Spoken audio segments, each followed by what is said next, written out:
പക്ഷെ ദേവേശ്വര, അത് അകാരണമായിട്ടല്ലല്ലോ. ഒരാളുടെ ദുഷ്ടത മറ്റൊരുവനെ ദുഷ്ടനാക്കുവാൻ കാരണമാകുമെന്നാണോ?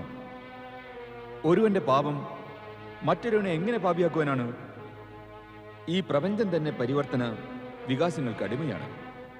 സദിച്ഛയും സദ്ഭാവനയും വഴി ഒരു സൽഗുണവാനെ അറിഞ്ഞ് സ്വയം ഗുണവാനാകുക മനസ്സിനും ബുദ്ധിക്കും ആത്മാവിനും മാത്രമല്ല, പഞ്ചതത്വങ്ങൾക്കും സ്വീകാര്യമത്രേ. പക്ഷെ ഒരു ദുർഗുണനെ കണ്ട് ദുർവൃത്തനാകുന്നത് നീചന്മാർക്ക് കൂടി സ്വീകാര്യമല്ല. പിന്നെ താങ്കൾക്ക് എങ്ങനെ സ്വീകാര്യമാകും? സത്യം അത് മാത്രമല്ല ഭഗവാൻ. അസുരന്മാർ ശക്തി ലഭിച്ചാൽ ആ ശക്തിയെ ദുരുപയോഗപ്പെടുത്തുന്നു. മറ്റൊരു സത്യവുമുണ്ട്. സുരനാകട്ടെ അസുരനാകട്ടെ, ആരാണോ ശക്തി ദുരുപയോഗപ്പെടുത്തുന്നത് വിധി അവർക്ക് വിനാശം വരുത്തുന്നു. ദേവരാജ, താങ്കൾക്കൊരു ഉദാഹരണം നൽകാനാകുമോ?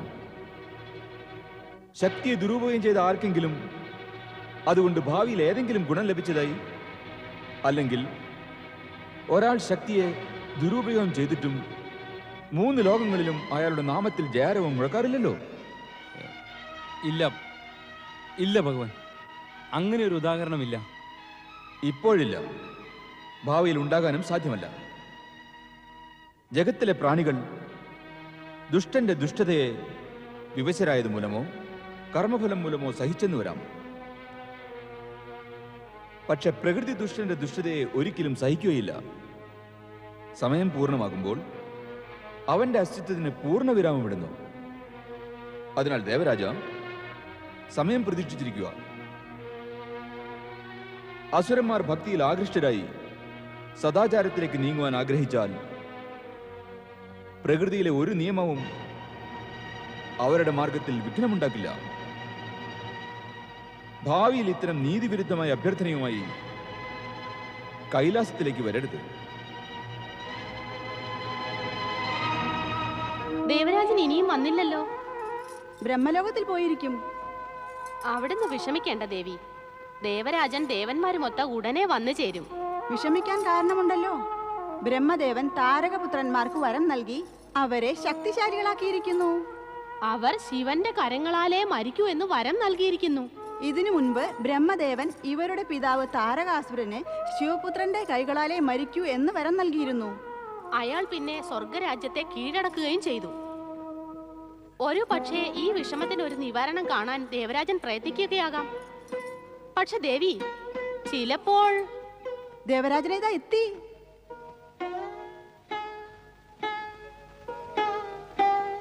എന്തുണ്ടായി സ്വാമി? ഒന്നും ഉണ്ടായില്ല സജിദേവി, ഒന്നും ഉണ്ടാകുകയുമില്ല. എല്ലാവരും ഇവിടെ നിന്ന് പോകണം.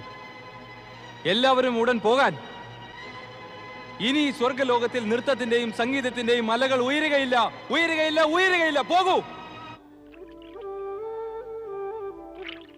എന്താ ദേവി, നാം യോഗനിദ്രയിൽ ലയിക്കാറുണ്ട്. പക്ഷെ ദേവി എവിടേക്ക് പോകുന്നു? നമുക്കറിയില്ല എവിടെയെല്ലാം സഞ്ചരിക്കുന്നുവെന്ന്. പോകാതെ എന്ത് ചെയ്യാനാ? ഇവിടെ തനിയെ ഇരിക്കാനോ? സഖിമാരെ ദർശിക്കാൻ പോകരുതെന്നുണ്ടോ? തീർച്ചയായും പോകാം ദേവി. നാം എപ്പോഴെങ്കിലും തടഞ്ഞിട്ടുണ്ടോ? വേണമെങ്കിൽ ഇപ്പോഴും പോകാമല്ലോ. എന്താ, എന്നെ ദൂരെ അകറ്റണമെന്ന് ആഗ്രഹമുണ്ടോ? എന്നോട് സംസാരിക്കുവാൻ അങ്ങക്ക് ഇച്ഛയില്ലെന്നാണോ? അതോ സമയമില്ലെന്നുണ്ടോ? സമയമുണ്ട്, ഇച്ഛയുമുണ്ട്. കേൾക്കട്ടെ, എന്താണ് പറയാനുള്ളത്? നാരായണ നാരായണ. ശ്രീ ഹരിവിഷ്ണു, ദേവി ലക്ഷ്മി നാരദന്റെ പ്രണാമം സ്വീകരിച്ചാലും. വരണം നാരദ. ഞാൻ അനുചിത സമയത്താണോ വന്നത്?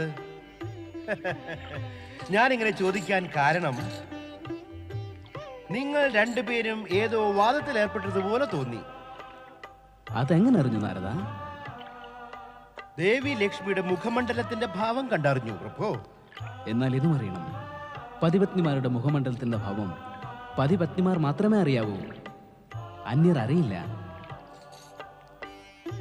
ഞാൻ അന്യനല്ല, അങ്ങയുടെ ഭക്തനാണ് പ്രഭു. പതിപത്നിമാരുടെ ഏകത്വത്തിന് മുന്നിൽ അന്യനാണ്. ഇനി പറയൂ, എന്തുണ്ട് വാർത്തകൾ? ദേവി, വാർത്തകൾ ശുഭമല്ല. അശുഭം എന്താണ്? അത് കേൾക്കട്ടെ. പരംപിതാവ് ബ്രഹ്മദേവന്റെ വരം ലഭിച്ച് 3 താരകപുത്രന്മാരും ശക്തി സംഭരിക്കാൻ ശ്രമിക്കുകയാണ്. ഇപ്പോൾ പരമശിവനെ പ്രാർത്ഥിച്ച് അദ്ദേഹത്തെ പ്രീതിപ്പെടുത്തുവാനായി പ്രയത്നിക്കുന്നു.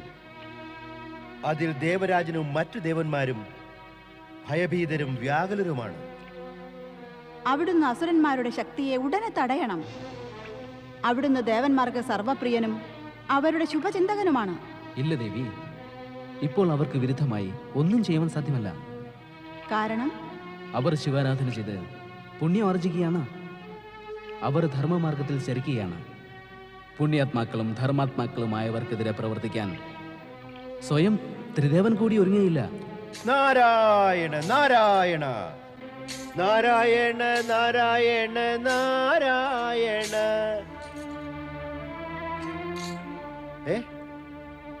ആശ്ചര്യം, അതിആശ്ചര്യം. നയനാഭിരാമ നൃത്തവും സുമധുര സംഗീതവും കൊണ്ട് മുഖരിതമായിരുന്നു ഈ ദേവലോക അന്തരീക്ഷം. ആ സ്വർഗോലോകത്തിൽ ഇന്ന് നിർജീവ നിശബ്ദത, അനാർഭാട ശാന്തി.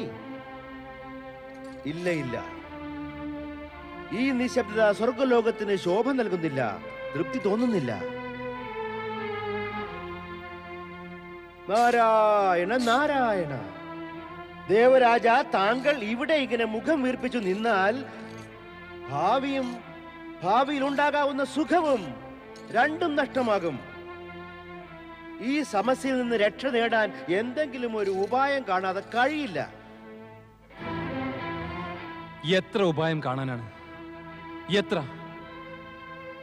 ബ്രഹ്മദേവന്റെ സമീപം പോയപ്പോൾ അദ്ദേഹം ശാസിച്ചു. അങ്ങയുടെ അഭിപ്രായം മാനിച്ച് ഭഗവാൻ ശിവന്റെ സമീപം ചെന്നപ്പോൾ അദ്ദേഹവും ക്രൂദ്ധനായി. അസുരന്മാരുടെ പക്ഷം പ്രബലമായി വരുന്നു. നമ്മുടെ ബുദ്ധി പ്രവർത്തിക്കുന്നുമില്ല. അങ്ങു തന്നെ പറയണം, ഇനി എന്തു ചെയ്യണം, എവിടെ പോകണം? ഭഗവാൻ ശ്രീഹരി വിഷ്ണുവിന്റെ സമക്ഷം പോകണം. അവിടെയും എന്തുണ്ടാകാനാണ്? ബ്രഹ്മദേവനും ഭഗവാൻ ശിവനും ശാസ്ത്രീയ സ്ഥിതിക്ക് അദ്ദേഹവും അത് തന്നെ ചെയ്യും. നാരായണ നാരായണ. അതുകൊണ്ടാണ് ഞാൻ പറയുന്നത് ദേവരാജ, താങ്കൾ പ്രായോഗിക ബുദ്ധി ഉപയോഗിക്കാതെ ഭാവനയിൽ ഒഴുകുകയാണ് എന്ന്. അതിനാൽ അങ്ങേക്ക് കഷ്ടങ്ങൾ സഹിക്കേണ്ടി വരുന്നു. അതെങ്ങനെ? സ്ഥിതി, സംഭവങ്ങൾ, അനുഭവങ്ങൾ ഇവയെ വിശ്ലേഷണം ചെയ്താൽ ഒരു സത്യം താങ്കൾക്ക് മനസ്സിലാകും. അസുരന്മാർ പരംപിതാവ് ബ്രഹ്മദേവനെയും ഭഗവാൻ ശിവനെയും പ്രീതരാക്കി അവരുടെ കൃപയും ആശീർവാദവും നേടുന്നു.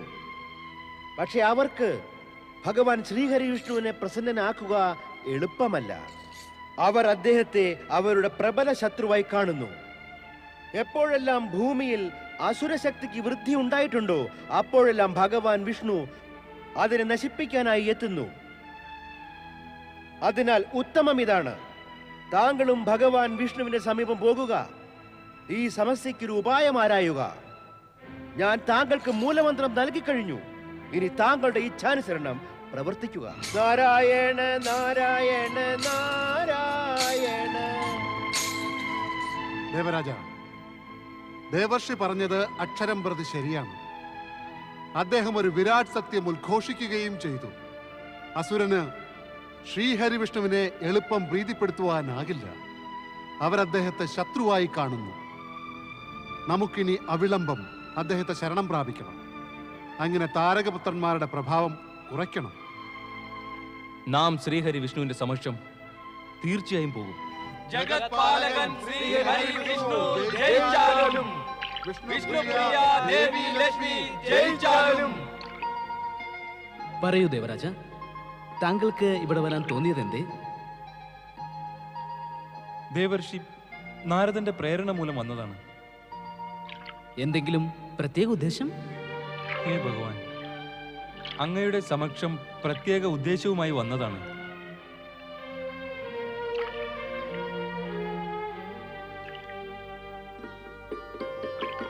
ഉദ്ദേശം വ്യക്തമാക്കൂ ദേവരാജ. താരകപുത്രന്മാരുടെ അക്രമങ്ങൾ ശാന്തിക്ക് ഭംഗം വരുത്തുന്നു. അവർ പ്രതിദിനം ശക്തിശാലികളായി വളരുന്നു. അവർക്ക് ബ്രഹ്മദേവന്റെ വരദാനം ലഭിച്ചിട്ടുണ്ട്. അവരിപ്പോൾ ശിവാരാധനയും തുടങ്ങിയിരിക്കുന്നു. ബ്രഹ്മദേവന് പുറമെ അവരിപ്പോൾ ശിവനും പ്രിയരായിരിക്കുന്നു. താങ്കൾ ഭയപ്പെടുന്നോ ദേവരാജ? അവരിനി നമുക്കും പ്രിയരാകുമെന്ന്? ഞങ്ങളുടെ ഭയവും വർദ്ധിച്ചു വരികയാണ് പ്രഭു. സ്ഥിതി വളരെ പ്രതികൂലമാണ്. സ്ഥിതിയെ അനുകൂലമാക്കണം ദേവരാജ. ഭയം തനിയെ മാറും. ഭഗവാൻ, അതെങ്ങനെയാണ്? അസുരന്മാരുടെ ശക്തിയെ ക്ഷീണിപ്പിച്ച്. ശക്തി ക്ഷീണിപ്പിച്ച്? അവരുടെ ശക്തി എങ്ങനെ ക്ഷീണിക്കും പ്രഭു? ധർമ്മഭ്രഷ്ടരാക്കി, അവരെ ശുഭഭക്തിയിൽ നിന്നും വിമുഖരാക്കി. അതാണ് ഒരേ ഒരു ഉപായം. താരകപുത്രന്മാരെ ശക്തിഹീനരാക്കി അവരെ വധിക്കാൻ.